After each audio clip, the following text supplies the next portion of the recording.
Tragedy লাইফের ভাইদের ষড়যন্ত্রে চলে গেলেন কূপে, কূপ থেকে রাজপ্রাসাদে, রাজপ্রাসাদ থেকে জেলখানায়।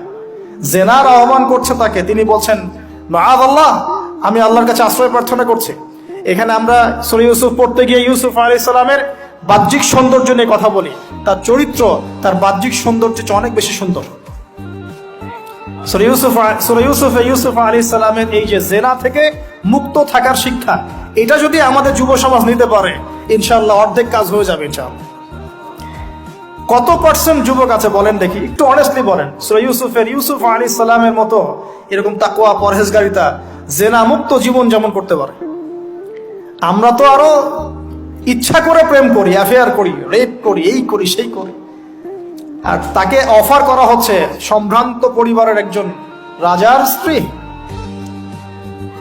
ক্বালাত হাইতা লাক ক্বালা মাআযাল্লাহ।